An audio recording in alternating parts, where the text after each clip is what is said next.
Hey guys, Lorcan the Hedgehog here, and welcome back to The Simpsons Season 29 reviews, and today I'm here to review the newest episode of The Simpsons called The Whistler's Father.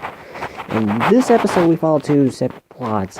One that Homer discovers that Maggie's apparently a very good whistler, and he soon tries to make a business with her.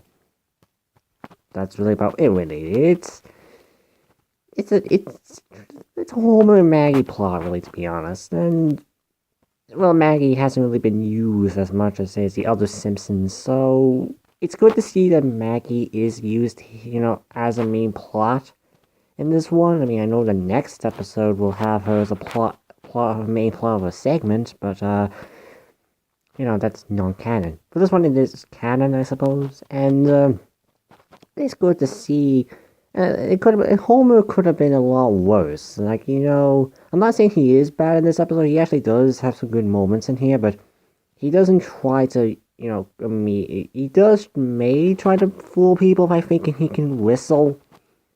But as soon as people find out it's actually Maggie, he doesn't really see her as like a money grab or something like that. There's only one thing where he tries to put her on a show, but he soon realizes his mistake. But Maggie goes on with it.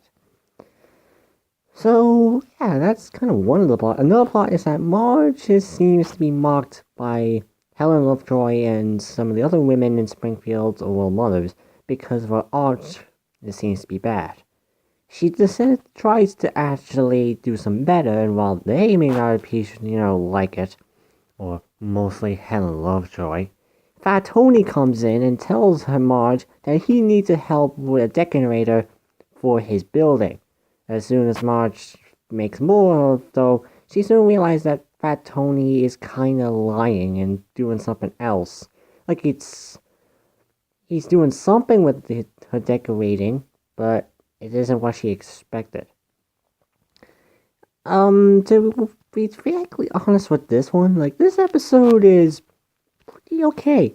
There isn't that much funny laugh out loud moments, but the episode itself, I kind of like. It's kind of another decent Simpsons episode. It doesn't, do that much. There's not that much to really also talk about because it isn't really that deep of an episode. It has some good jokes, and there's a few, few bad ones, but personally myself, I kind of like this episode. It's a decent episode. There's not really much else I can really say because there's just not much you really got. Like I said, the plots are Homer and Maggie going. Homer uses Maggie for whistling purposes, and Marge helps with Fat Tony, although she discovers that being as Fat Tony, he kind of lies. Although apparently Fat Tony seems to either he has another brother we're not aware of, or we're actually talking about the original Fat Tony. I don't know, it's kind of odd, because, people who haven't seen Donnie Fatso, well, I won't spoil that one. But, pretty much, that's really about it for this Simpsons episode. It's not really much else to really talk about. All I know is that next week, we're heading back to horror territory for Simpsons, as we are getting close to the end of October. Soon by tomorrow, it'll be the 22nd of October. I think that's the 15th of Sunday, so yeah, the 22nd. So we're getting close to spooky territory again in the television. I'll see you guys until the next Simpsons Season 29 reviews.